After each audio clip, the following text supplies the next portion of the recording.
Hello friends, स्वागत है आपका फ्यू सर्च में। और आज हम एक नई रिसर्च के साथ आपके सामने प्रस्तुत हुए हैं। आज का हमारा टॉपिक बहुत ही इंटरेस्टिंग होने वाला है। आज हम पढ़ाएंगे ओरिजिन ऑफ बायोलॉजी। बायोलॉजी का जो ओरिजिन है वो कहाँ से होता है, आखिर हमारे पास क्या थॉट रही जो इतना प्रोग्रेस आज के समय में हमारा जो साइंस है, बायोलॉजिकल जो साइंस है, वो इतनी आगे जाकर सारी चीजें कर रहा है। वो कौन कौन सी थॉट्स रही होंगी, आज हम चलते हैं। आपका आज हमारा टॉपिक है बायोलॉजी। बायोलॉजी का अर्थ होता है आपका जीव विज्ञान।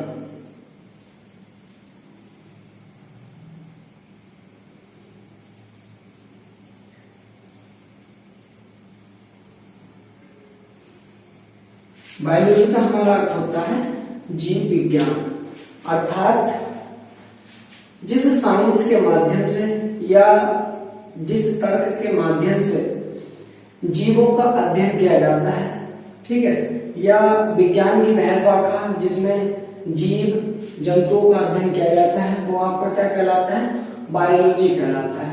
वास्तव में जो इसकी ओरिजिन हुआ, जैसे आप सभी जानते हैं, बायोलॉजी के जो फादर है, फादर ऑफ बायोलॉजी कौन है, एरिस्टोटल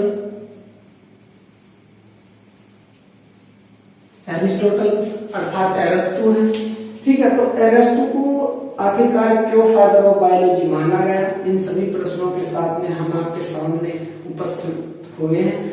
और बहुत सारे व्यूज हमारे जो बच्चे हमारी वीडियो देख रहे हैं वो काफी अच्छा कमेंट्स भी दे रहे हैं, उसके लिए मैं आप सभी का बहुत बहुत धन्यवाद करता हूं। मैं एक नई जानकारी के साथ में अपने चैनल पर प्रस्तुत होता हूं, ठीक है। आज की जो हमारी जानकारी है, और मैंने कई बार कहा भी है, अगर जो आप किसी भी वीडियो को जो आपको अच्छी लगती हो, अगर जो आप उसके नेक्स्ट वीडियो चाहते हैं तो आप कमेंट्स करके जब बताओगे तो उसका और नेक्स्ट, और फिर से कमेंट्स करते हो तो उसके लिए मैं और नेक्स्ट की वीडियो इस तरह से बनाता चला जाऊंगा, ठीक है। बहुत सारे टॉपिक्स मैंने पहले से पढ़ा भी रखे हैं, उस पर काफी फीडबैक भी आया है। थोड़ी आवाज की और बफरिंग की प्रॉब्लम है, वो माइक की असल में कोई प्रॉब्लम नहीं है, वो प्रॉब्लम थोड़ी जो हमारी क्लास है उसकी थोड़ी प्रॉब्लम है, आवाज थोड़ी सी गूंजती है, उसको हम बहुत जल्दी दूर करने वाले हैं।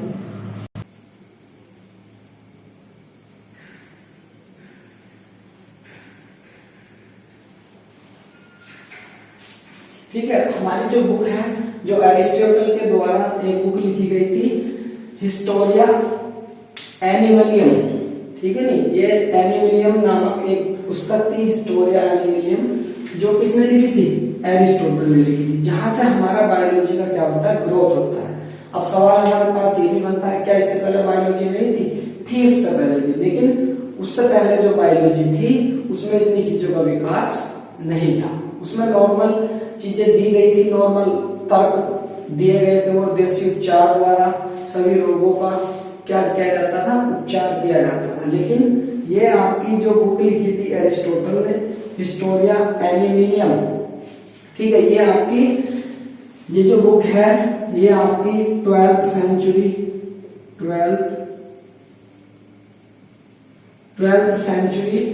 ये आपकी 12th सेंचुरी में लिखी गई थी, ठीक है। ये एक मैन्युस्क्रिप्ट थी जो एरिस्टोटल के द्वारा लिखी गई थी। कौन से सन में लिखी गई थी, 12th सेंचुरी में। 12th सेंचुरी में इस बुक में आखिरकार ऐसा क्या था जिससे कि हमें लगा कि हाँ, ये वास्तव में ये ओरिजिन हो सकता है बायोलॉजी का।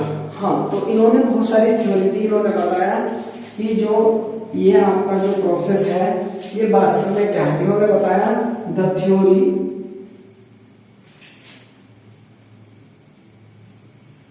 जो हिस्ट्री ऑफ एनिमिलिया थी वो आपकी थ्योरी थी, ठीक है। डिस्कवरीज देखते हैं बच्चों, ये आपकी क्या थी, the theory discoveries 5 major biological process namely, ठीक है। ये जो आपके इन्होंने बताया था, इसमें 5 डिस्कवरीज बताई थी मेजर बायोलॉजिकल जो प्रोसेस होते हैं मनुष्य की बॉडी में, किस प्रकार से रिफॉर्म होती है, आपकी जो मनुष्य की जो बॉडी होती है वो किस प्रकार से, तो जो आपका एक पॉइंट होता है उससे कहां से आपके मनुष्य की बॉडी का ग्रोथ हुआ, जैसे हमारे वेदों में भी बताया गया है, ठीक है, 5 तत्वों से मिलकर मनुष्य का शरीर या प्राणी का शरीर बना है। तो वहीं पर इन्होंने क्या किया था, वहीं से थॉट उठाई इन्होंने और वहां से बताया the theory discoveries 5 major biological process. हमारी बॉडी में क्या होते हैं, इन्होंने जो बॉडी के 5 बायोलॉजिकल प्रोसेस हैं जो, तो उन प्रोसेसों को बताया इन्होंने द थ्योरी डिस्कवरीज। ठीक है, आगे चलते हैं।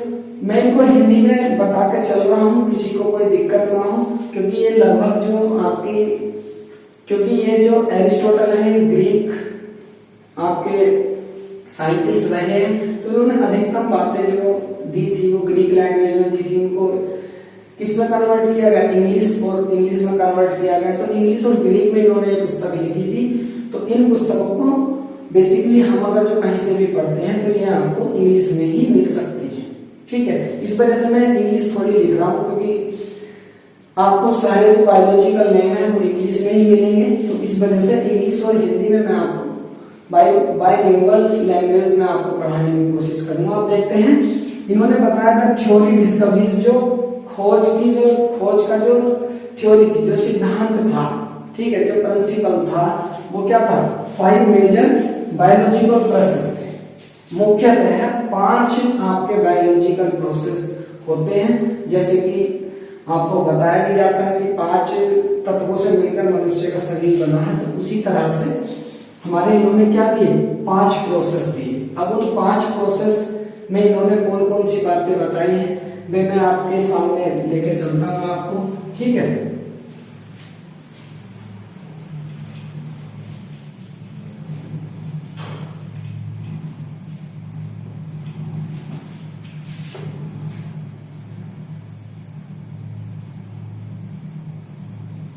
ठीक है, सभी को बहुत अच्छे से सुन रहा हूँ। मैं लिख देता हूं पहले इनके नाम। ठीक है,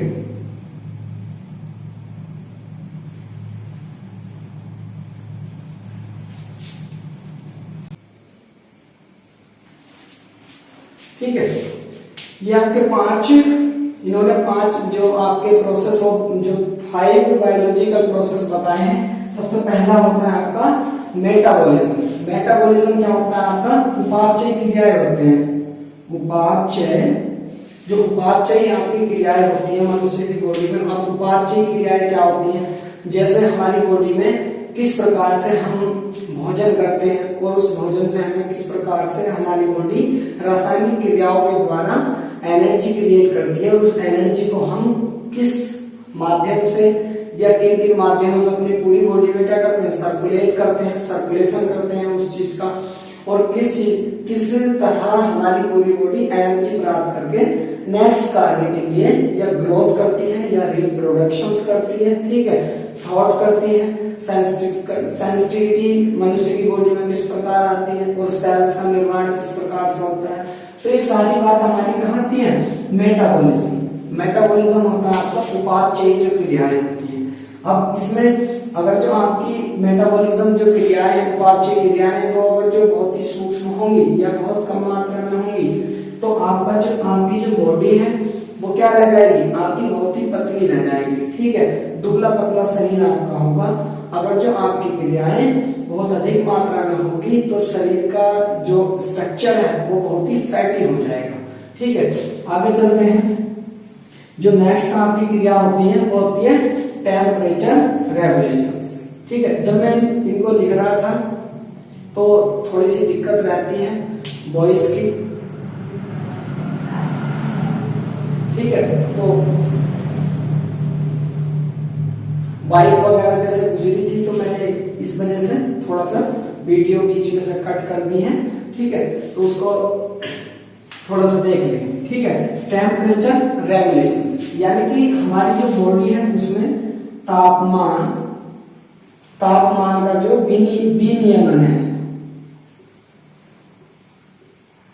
ठीक है, देखो बॉडी में बिना हीट के कोई क्रिया नहीं होती है। हीट की आवश्यकता होती है, क्योंकि अभी कोई क्रिया होगी तो उसमें से ऊष्मा निकलेगी, ऊर्जा निकलेगी, तो वो कहीं ना कहीं आपका टेम्परेचर को उत्पन्न करती है। उस टेम्परेचर को हम क्या करते हैं, विनियमन करते हैं। जैसे कुछ टेम्परेचर को मेंटेन कर लेते हैं, हमारी जो बॉडी की त्वचा है, ठीक है, उसको उत्सर्जित कर देती है पसीने के रूप में, तो वहां पर उसको मेंटेन रखा जाता है, ठीक है। तो उस टेम्परेचर को जो बॉडी है अपना विनियमन करके, कुछ को शरीर की क्रियाओं में आवश्यकता पड़ जाती है, और जो आपका वेस्ट होता है उसको क्या कर देता है, रिड्यूस कर देता है, रिफ्लेक्ट कर देता है बॉडी से, ठीक है। आगे चलते हैं, आपके इम्ब्रोगेनियस होता है आपका, इम्ब्रोगेनियस आपका होता है भ्रूण जनन, क्योंकि ये 5 क्रियाएं मनुष्य में ऐसी होती हैं जो हम आने वाली पीढ़ी को जनरेट करते हैं, और जो पहली पीढ़ी है उनसे हम बहुत सारे ऐसे गुण ले लेते हैं जो हमारे नेक्स्ट पीढ़ी में दिखाई देते हैं, ठीक है। तो उस पर भी हम पॉइंट टू पॉइंट चर्चा करेंगे। तो ये आपका कहलाता है भ्रूण जनन, ठीक है। क्योंकि एक जो जीव होते हैं उनमें एक गुण ये भी पाया जाता है कि वो अपने जैसे क्या करते हैं, अपने जैसी संतान की उत्पत्ति करते हैं। तो जब अपने जैसी संतान की उत्पत्ति करेंगे तो वो क्या होगा, वहां पर भ्रूण जनन की क्रिया भी होती है। तो भ्रूण जनन यानी कि जब मनुष्य अपने जैसी संतान उत्पन्न करता है या अपने गुणों के समान, अभी कोई एनिमल्स है तो उसकी आने वाली संतानें कैसी होंगी, एनिमल्स होंगी। अभी कोई अगर जो ह्यूमंस है तो आने वाली संतानें कैसी होंगी, ह्यूमंस होंगी, ठीक है। उनमें प्रत्येक जीव जंतु में किस प्रकार का भ्रूण जनन होता है, ठीक है नहीं, वो लैंगिक जन्म करते हैं, अलैंगिक जन्म करते हैं। तो ये आपकी क्रियाएं, ये सारी क्रियाएं यहाँ से क्या होती है, प्रोसेस होती है, ठीक है। पांचवा आपका प्रोसेस होता है इंफॉर्मेशन प्रोसेसिंग। इंफॉर्मेशन प्रोसेसिंग आपका होता है सूचना संसाधन।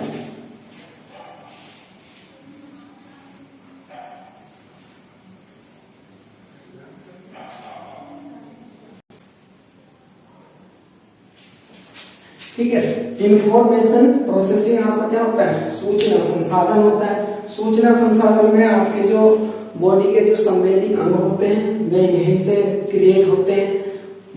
इसमें इंफॉर्मेशन प्रोसेसिंग में आप जो नर्व सिस्टम होता है, ठीक है, आपके जो संवेदी अंग है, ऐच्छिक क्रियाएं हैं, वे सभी कहां से होती है, इंफॉर्मेशन संसाधन से या इंफॉर्मेशन प्रोसेसिंग के अंतर्गत आती है। इनको डेवलप भी किया जाता है, ठीक है। आपका जो पांचवा पॉइंट है वो होता है आपका इनहेरिटेंस। इनहेरिटेंस होती है आपकी अनुवांशिकता,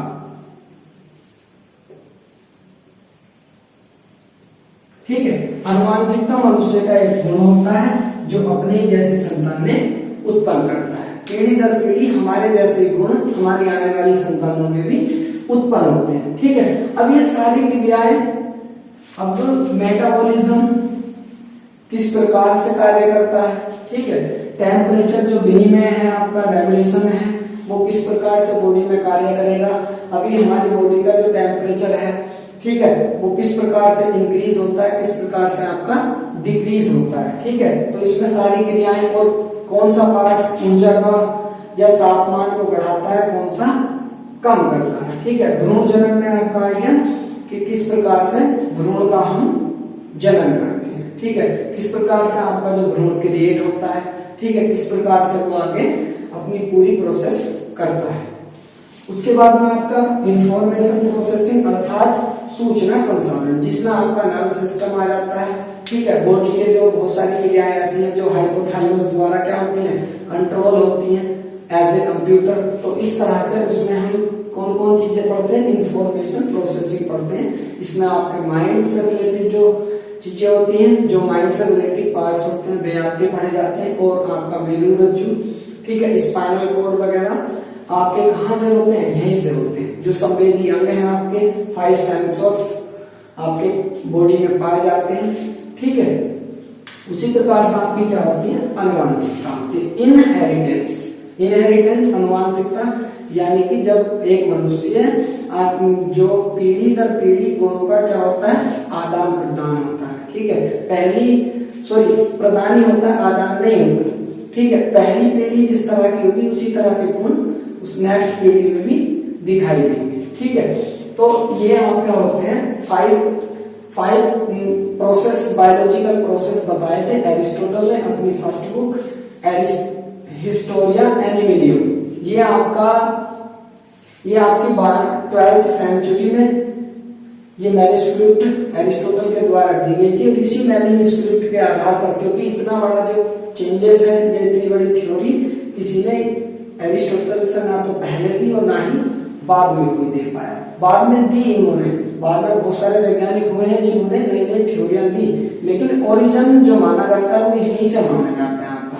ठीक है, अब हम नेक्स्ट टॉपिक की ओर चलते हैं। इनको मैं एक एक करके बहुत अच्छे से समझाऊंगा। टेम्परेचर रेगुलेशंस क्या है, मेटाबॉलिज्म क्या है, ठीक है, भ्रूण जनन प्रोसेस, सूचना संसाधन क्या है, इंफॉर्मेशन प्रोसेसिंग क्या है, और आपकी अनुवांशिकता जो इनहेरिटेंस है वो आपकी क्या होगी।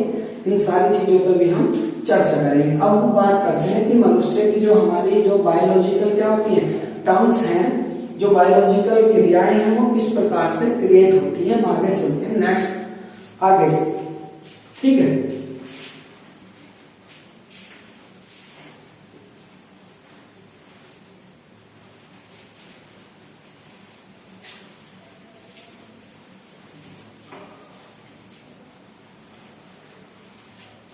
एरिस्टोटल की जैसे और भी बहुत सारे बुक हैं, जैसे मूवमेंट ऑफ, ठीक है, मूवमेंट ऑफ एनिमल्स। एक आपका होता है मूवमेंट के बाद में हिस्ट्री ऑफ एनिमल्स। ठीक है, एक आपका होता है जनरेशन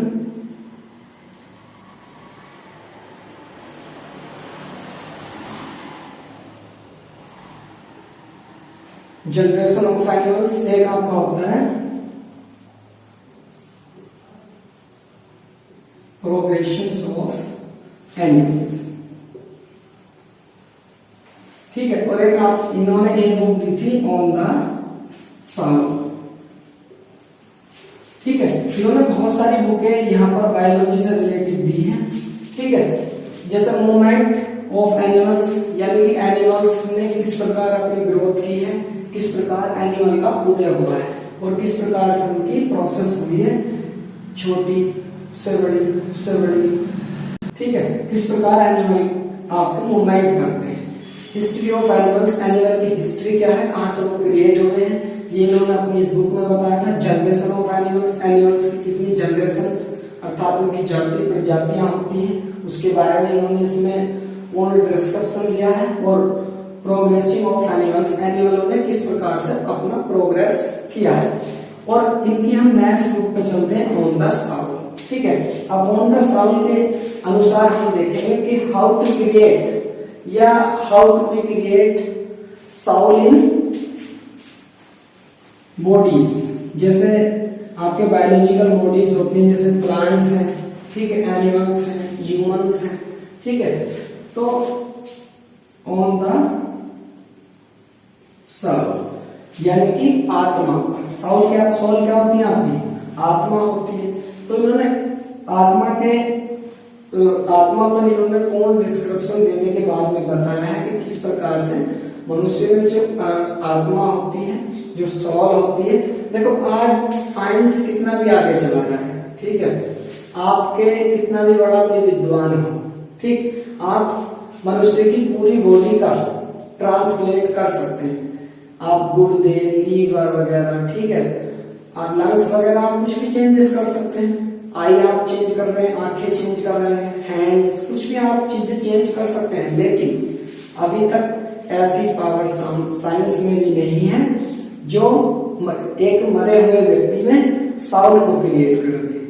ठीक है, अभी बहुत सारे यूट्यूबर्स या बहुत सारे यूट्यूब पे इस तरह की बातें करते हैं लोग, ये नहीं हो सकता, गॉड नहीं होता, ये है, दुनिया भर की बातें करते हैं। अगर जो गॉड नहीं है, ये इसका प्रत्यक्ष प्रमाण है। और मैं इस बात को बिल्कुल दावे के साथ कह सकता हूँ, जो लोग ऐसा कहते हैं कि गॉड नहीं है, तो वे इस बात को सुने। अगर जो उन्होंने एक मरे हुए व्यक्ति में साउल को क्रिएट कर दिया, तो मैं मान लूंगा कि हाँ वास्तव में गॉड नहीं है, लेकिन हम साउल को क्रिएट नहीं कर सकते, वो ऑटोमेटिकली क्रिएट होती है। वो कैसे, किस प्रकार क्रिएट होगी मैं आपको बताता हूँ।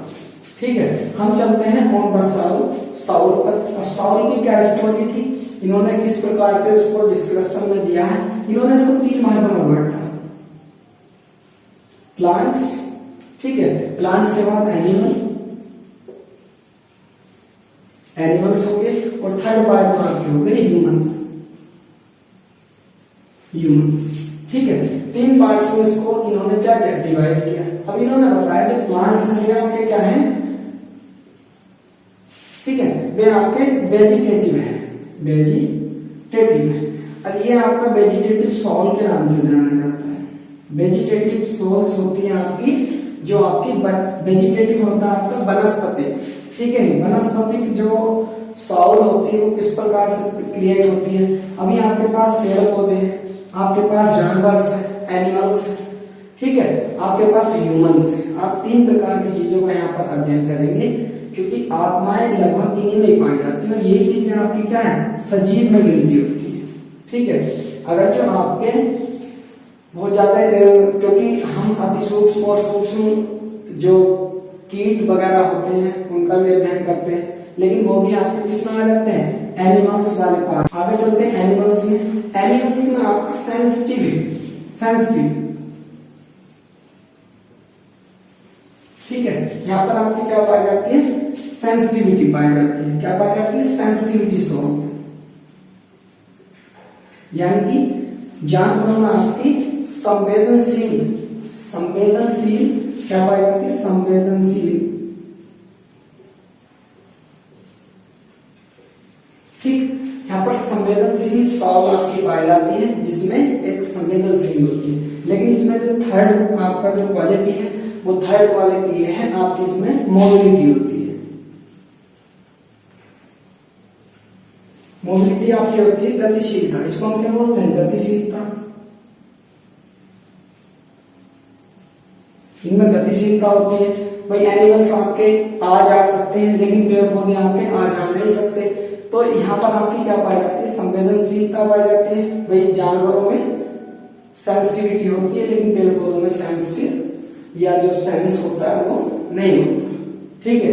लेकिन कुछ पौधों में पाया जाता है, जैसे छुरीमुई का पौधा है, उसमें आपकी सेंसिटिविटी पाई जाती है। आप उसको छूओगे तो क्या हो जाएगा, मुरझा जाएगा, लेकिन वो सभी पौधों में नहीं पाया जाता है। लेकिन संवेदनशीलता जो एनिमल्स में है, लगभग के सभी एनिमल्स में आपकी संवेदनशीलता और गतिशीलता का गुण पाया जाता है। लेकिन यहाँ स्टेबिलिटी, जो स्थिरता का गुण है, वो सभी पौधों में पाया जाता है, ठीक है। रिप्रोडक्शन पौधे भी करते हैं, एनिमल्स भी करते हैं, ह्यूमंस भी करते हैं, लेकिन मोबिलिटी इनमें नहीं होती, इनमें होती है, ठीक है। और इनमें मोबिलिटी के होने के साथ साथ सेंसन्स भी होती है, ठीक है। आपकी संवेदनाएं होती है, ठीक है। इसमें आपकी क्या होती है, संवेदनाएं होती है, ठीक। सेंसन्स होती है, यानी इसमें क्या होती है, आपकी संवेदनाएं होंगी। एनिमल्स में संवेदनाएं होती है, पेड़ पौधों में संवेदनाएं नहीं पाई जाती। कुछ पौधों में पाई जाती है, जो आपके कीटभक्षी जो पौधे होते हैं उनमें संवेदनाएं होती हैं, लेकिन लगभग पौधे क्या होते हैं, स्टेबिलिटी होती है, उनमें स्थिरता जरूर पाई जाती है, ठीक है। ग्रोथ ये भी करते हैं, रिप्रोडक्शन ये भी करते हैं, आपका जनन ये भी करेंगे, और ग्रोथ आपका विकास ये भी करेंगे, डेवलपमेंट, ठीक है। उसके बाद में आप चलते हैं ह्यूमंस के पास में। तो ह्यूमंस में क्या होता है, रेशनल सोल्स होती है, रेशनल सोल्स होती है आपकी। ये आपकी रेशनल होता है तर्क संगत, ठीक है।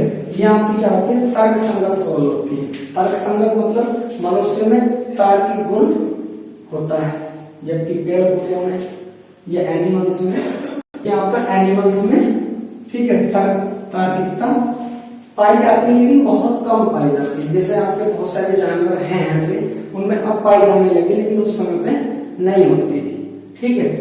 तो जैसे आपका डॉग है, कैट है, उनमें सेंसिटिविटी या रेशनल साउल अब आज के समय में क्रिएट है, लेकिन उस समय पर बहुत कम होती थी, ना के बराबर होती थी, इसलिए यहाँ पर ऐसा नहीं दिया गया। ठीक है, तो ये आपका तर्क संगत होता है। और मनुष्य में क्या होती है, थॉट होती है, थॉट होती है, और थॉट के साथ साथ रिफ्लेक्शन होता है। ठीक है, इसमें क्या होता है आपका रिफ्लेक्शन होता है। रिफ्लेक्शन मतलब आप मनुष्य में गुण होता है रिफ्लेक्सेशन का और रिफ्लेक्सेशन का और थॉट का। मनुष्य में सोचने और समझने की शक्ति है, लेकिन इनमें सोचने और समझने की शक्ति इतनी नहीं होती। पेड़ पौधों में बिल्कुल नहीं होती, इनमें बहुत कम मात्रा में पाई जाती है आपकी, या बहुत ही कम पेड़ पौधों में इस तरह की शक्ति पाई जाती है। लेकिन मनुष्य से तो बिल्कुल डिफरेंट है, जो जानवर है आपके मनुष्य से बिल्कुल डिफरेंट है। ठीक है, तो थॉट रिफ्लेक्सेशन आपका ह्यूमंस में होता है। ठीक है, तो ये आपकी क्या हुआ, ये सारी की सारी जो थ्योरी है ये ऑन द साउल पर थी, क्योंकि साउल जो क्रिएट होती है वो अलग अलग टाइप की होती है। वेजिटेटिव साउल उसमें आपका रिप्रोडक्शन ग्रोथ होती है, एनिमल्स में भी रिप्रोडक्शन और ग्रोथ होती है, और आपका ह्यूमंस में भी रिप्रोडक्शन और ग्रोथ होती है। लेकिन स्टेबिलिटी आपकी पेड़ पौधों में पाई जाती है, और मोबिलिटी आपकी एनिमल्स और यहाँ भी पाई जाएगी ह्यूमंस में भी। लेकिन जो थॉट मनुष्य में पाई जाती है वो जानवरों में नहीं पाई जाती, ना वो पेड़ पौधों में पाई जाती है। ठीक है, तो इस प्रकार से 3 टाइप ऑफ सोल्स होते हैं। अब इन सोल्स को किस प्रकार से क्रिएट होती है, ठीक है, अब हम चलते हैं आगे। ठीक है, नेक्स्ट टॉपिक की हम बात करते हैं, आगे चलते हैं। आपका ह्यूमंस में होता है। ठीक है, तो ये आपकी क्या हुआ, ये सारी की सारी जो थ्योरी है ये ऑन द साउल पर थी, क्योंकि साउल जो क्रिएट होती है वो अलग अलग टाइप की होती है। वेजिटेटिव साउल उसमें आपका रिप्रोडक्शन ग्रोथ होती है, एनिमल्स में भी रिप्रोडक्शन और ग्रोथ होती है, और आपका ह्यूमंस में भी रिप्रोडक्शन और ग्रोथ होती है। लेकिन स्टेबिलिटी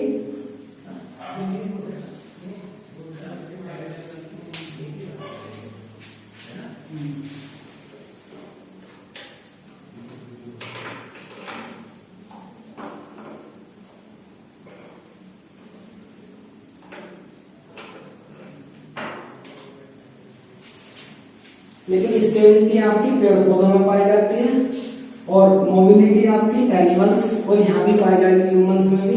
लेकिन जो थॉट मनुष्य में पाई जाती है वो जानवरों में नहीं पाई जाती, ना वो पेड़ पौधों में पाई जाती है। ठीक है, तो इस प्रकार से 3 टाइप ऑफ सोल्स होते हैं। अब इन सोल्स को किस प्रकार से क्रिएट होती है, ठीक है, अब हम चलते हैं आगे। ठीक है, नेक्स्ट टॉपिक की हम बात करते हैं, आगे चलते हैं।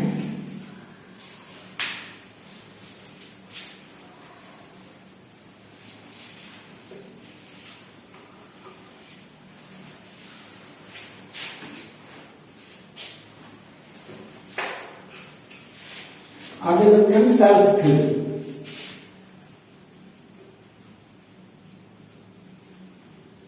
ठीक है, सेल्स का आपका क्या सिद्धांत है। अब सेल्स क्या होती हैं, मनुष्य के जीवन की इकाई होती है। जितने भी बायोलॉजिकल या जो आपकी लिविंग थिंग्स होती हैं, ठीक है, वे सभी सेल से निर्मित होती हैं। ठीक है, ऐसा नहीं है कि जो आपकी नॉन लिविंग थिंग्स होती हैं उनमें सेल्स नहीं होती, उनमें सेल्स होती हैं, लेकिन उसमें डेड सेल्स आपकी पाई जाती है। ठीक है, जैसे सबसे पहले हमारे पास क्या होता है, एक एटम होता है। एटम मतलब परमाणु होता है।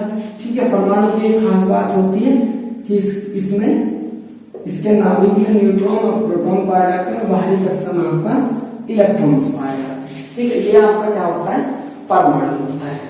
और आगे चलते हैं, जब बहुत सारे परमाणु आपस में मिलते हैं तो किसका निर्माण करते हैं, मॉलिक्यूल्स का। ये किसका निर्माण करते हैं, मॉलिक्यूल्स आपके होते हैं अणु।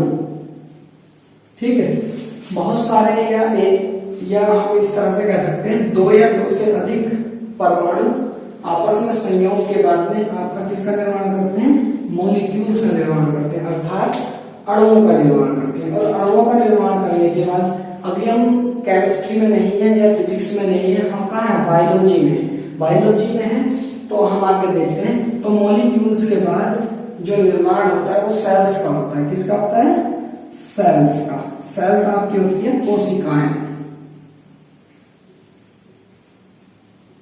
सेल्स होती हैं आपकी कोशिकाएं होती हैं। और जब सेल्स आपकी कोशिकाएं होती हैं, जो कोशिकाएं हैं अब विभिन्न प्रकार की कोशिकाएं, कोशिकाओं की मैं जब बात करूंगा, बिल्कुल जब इन चीजों को टॉपिक को डिटेल में पढ़ाऊंगा तो बताऊंगा ये 2 टाइप की होती है, ठीक है। उनकी संरचना बनाऊंगा, किस प्रकार से उसमें क्रिएट होता है, ठीक है। इन सारी बातों पर हम चर्चा करेंगे, पॉइंट वाइज हम प्रत्येक टॉपिक पर चर्चा करेंगे, ठीक है। इसके बाद में आपके बनते हैं टिश्यूज, ठीक है। उसके बाद में हमारे क्या बनते हैं, टिश्यूज बनते हैं। टिश्यूज होते हैं आपके ऊतक, ठीक है। जो आपकी कोशिकाएं हैं, कोशिकाएं बहुत सारी कोशिकाएं आपस में मिलकर किसका क्या बनाती हैं, ऊतक बनाती हैं। ऊतक क्या होते हैं आपके, कोशिकाओं का गुच्छा कहलाता है। कोशिकाओं का गुच्छा क्या कहलाता है आपका, ऊतक कहलाता है, ठीक है। अब ऊतक के बाद में जब ऊतक का डेवलपमेंट होता है तो इसके द्वारा मांसपेशियां, ठीक है, मांसपेशियां बनती हैं। जो बॉडी की जो सेल्स हैं, आपने देखा होगा जो आपकी सबसे ऊपरी परत है इसको हम क्या होती है, आपकी डेड सेल्स होती है। इसके नीचे आपकी मैल ग्रंथि होती है और अलग प्रकार की तो मैं आपकी जीवित कोशिकाएं होती है, लेकिन ये आपकी क्या है, मृतक कोशिकाएं हैं, ठीक है। अब टिश्यूज के बाद में आपका किसका निर्माण होता है, बॉडी का, बॉडी का निर्माण होता है। अब बेसिकली बॉडी हमारा क्या होता है, शरीर है, ये आपकी एक प्रकार की बॉडी है। अब चाहे वो पेड़ पौधों की सेल्स हो, ठीक है, सेल्स आपकी जो एनिमल सेल्स होती है, एनिमल सेल्स अलग होती है, जो ह्यूमन सेल्स आपकी अलग होती है, और आपकी प्लांट सेल्स अलग है। ये डिफरेंट सेल्स होती है, ये अलग प्रकार की सेल्स होती है, ठीक है, और ये अलग प्रकार की सेल्स होती है। जब ये सेल्स देखो, जब अणुओं का निर्माण, जब परमाणुओं का निर्माण होगा तब यहां से एक प्रकार की ऊर्जा क्रिएट होती है। यहां से भी क्या होती है आपकी ऊर्जा,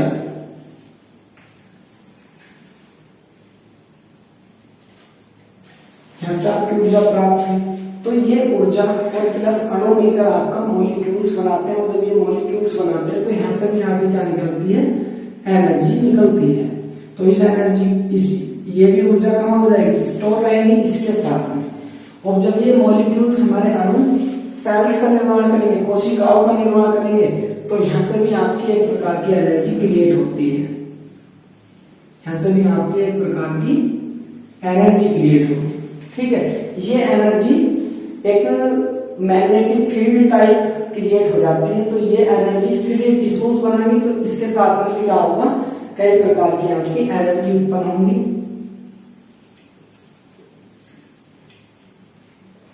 ठीक है। और बॉडी में भी आपके अलग प्रकार की एक एनर्जी क्रिएट होती रहती है, ठीक है। तो ये इस तरह से एनर्जी क्रिएट होने के बाद में ये जो एनर्जी क्रिएट हुई, ठीक है, ये बॉडी का संचालन करती है। और इस एनर्जी को अगर जो हम टोटल एनर्जी को स्टोर कर लेते हैं तो ये मनुष्य की जो सेल्स होती है उनमें इकट्ठा हो जाती है। और ये किसको क्रिएट कर देती है, आपकी साउंड को। ये किसको क्रिएट करती है, साउंड। यानी कि साउंड मनुष्य के शरीर की क्या होती है, टोटल एनर्जी है।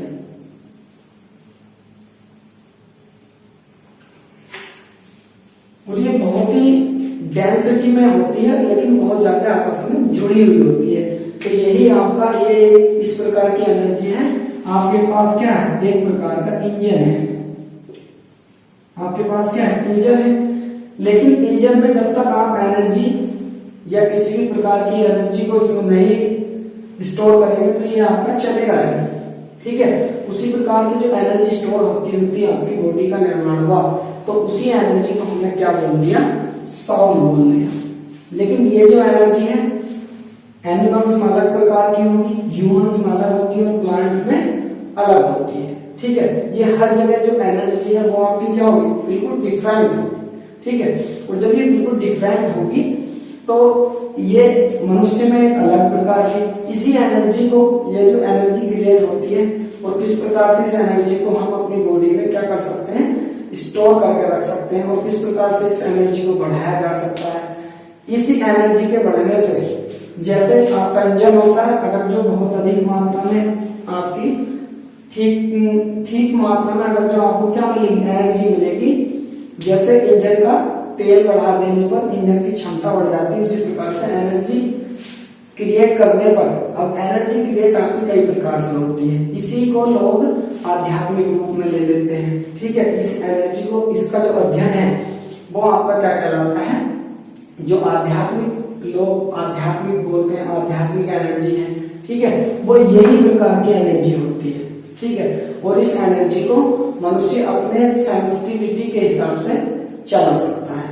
ठीक है, तो वही रूप किसका ले लेती है, साउल का ले लेती है। अब जो व्यक्ति बहुत ही ज्यादा क्रूर होते हैं, बहुत दयालु होते हैं, तो क्या उनमें आत्मा नहीं होती या उनमें सौल नहीं होती है, लेकिन किसी की एनर्जी अलग प्रकार, प्रत्येक व्यक्ति की एनर्जी अलग प्रकार की होती है। जैसे अगर एग्जाम्पल के तौर पर मैं समान चीजें हर एक व्यक्ति को, या 10 बच्चों को, 20 बच्चों को, या 10 व्यक्ति 20 व्यक्ति को मैं दे दूं समान चीजें, और उनसे कहना लूं कि ये चीज आपका, इस भोजन को आपको बनाना है, तो प्रत्येक भोजन में आपको एक अलग प्रकार का क्रियाएं देखने को मिलेंगी। तो वे क्रियाएं आपकी एटमॉस्फेयर के कारण होती हैं, इसीलिए जो सेल्स आपकी बनी है, ठीक है, जैसे सबसे पहले जब ओरिजिन हुआ आपका सेल्स का, जो आपके पेड़ पौधे, एनिमल्स, प्लांट्स, ह्यूमंस जो क्रिएट हुए हैं वो किसके द्वारा हुए हैं, सेल्स के द्वारा हुए हैं। ठीक है, सबसे पहले पृथ्वी पर किसका निर्माण हुआ, सेल्स क्रिएट हुई। सेल्स की बहुत बड़ी एक वो होती है, उसमें डीएनए होता है, प्लाज्मा होता है, मेम्ब्रेन होती है, प्लाज्मा मेम्ब्रेन होती है। ठीक है, आपका डीएनए भी होता है और उसमें एक माइटोकॉन्ड्रिया भी होता है। ठीक है, इस प्रकार से वो एनर्जी को क्या करता है, रिफ्लेक्ट करता रहता है। ठीक है, तो वो सेल्स जब आपस में जुड़ती है तो बहुत सारे माइटोकॉन्ड्रिया बॉडी में होते हैं, बहुत सारे डीएनए के अणु मिलकर एक नए प्रकार के अणु बन जाते हैं। ठीक है, तो उनमें अलग प्रकार की सेल्सों का निर्माण होता है। डीएनए भी एक प्रकार की क्या है, सेल्स है। डीएनए से जैसे आपका जो राइबोसोम्स होते हैं, आरएनए है, डीएनए है, ये निर्माण करते हैं किसका, शुक्राणु वगैरह का जो निर्माण करते हैं, जो अभी हमने पहले लिखा था भ्रूण जनन हमने लिखा था। और यही आपके एक जो न्यूरॉन्स होते हैं, न्यूरॉन्स, ठीक है, जो बॉडी में क्या होते हैं, जो संवेदी अंग होते हैं, जो संवेदनाएं होती है किसके द्वारा बॉडी में रिड्यूस होती है, या जो सर्कुलेट होता है वो किसके द्वारा होता है, न्यूरॉन्स के द्वारा होता है। तो न्यूरॉन्स हमारी एक प्रकार की क्या है, न्यूरॉन्स हमारे बॉडी में ये डीएनए वगैरह से ही आपके न्यूरॉन्स का क्रिएट होता है। ठीक है, ये बहुत ही, और ये एकदम से ऐसा नहीं कि कोई भी व्यक्ति न्यूरॉन्स को क्रिएट कर सकता है, ये नहीं हो सकते ऐसे।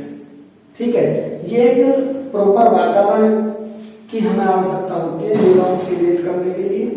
ठीक है, हम तो ये हमारी नॉर्मल ओरिजिन ऑफ बायोलॉजी था। अब इस तरह से हम अपने पेड़ पौधों का विकास कर सकते हैं, पेड़ पौधों को जो उनका नया नया डेवलपमेंट होता है, ठीक है, वे अपना जनन किस प्रकार करते हैं।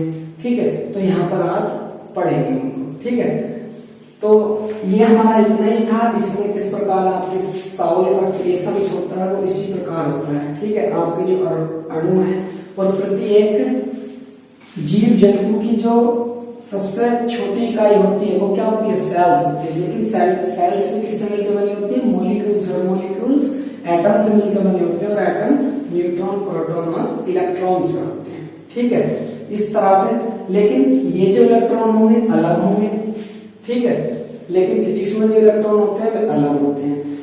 मेरे कहने का तात्पर्य समझो, ऐसा नहीं कि इलेक्ट्रॉन वे अलग होते हैं, अलग अलग नहीं होते। लेकिन जैसे एक आपके पास Fe होता है ना, आयरन है, तो आयरन एक तो आपका आयरन होता है जिससे आप चीजें क्रिएट करते हैं, लेकिन एक आयरन आपका क्या होता है, एक आयरन आपका हीमोग्लोबिन वाला होता है जो आपकी बॉडी में होता है। जैसे पलके में सबसे अधिक मात्रा में आपका Fe या आयरन पाया जाता है, सेब में पाया जाता है, तो सेब में लोहा थोड़ी पाया जाता है। तो ये वाले जो इलेक्ट्रॉन्स होते हैं ये थोड़े डिफरेंट होते हैं। ठीक है, और जो आपके इस्पात वाला जो लोहा होता है, ठीक है नहीं, जो आपका लोहा है इसमें इलेक्ट्रॉन्स आपके डिफरेंट प्रकार के होंगे। ठीक है, इसी प्रकार से आपकी चीजें क्या होंगी, डिफरेंट डिफरेंट आपको देखने को मिलती है। ठीक है, ये आपका ओरिजिन ऑफ बायोलॉजी था। अब बायोलॉजी से रिलेटेड हम कुछ बातों पर चर्चा करेंगे, जैसे देखते हैं आगे। ठीक है, इसमें आपके बहुत सारी जो आपकी सेल्स थी इसमें आपके पार्ट्स होते हैं, क्योंकि डीएनए पाया जाता है हर किसी सेल्स में, और ये चीजें आपकी क्या करती हैं, नई नई चीजों को क्रिएट करती है। ये आपका क्या है, ये बिल्कुल केंद्रक में पाया जाता है। ठीक है, न्यूक्लियस आपका प्रत्येक सेल्स में क्या पाया जाता है, न्यूक्लियस पाया जाता है। न्यूक्लियस होता है जो नाभिक होता है। ठीक है नहीं, न्यूक्लियस को हम क्या बोलते हैं, जीव द्रव्य बोलते हैं।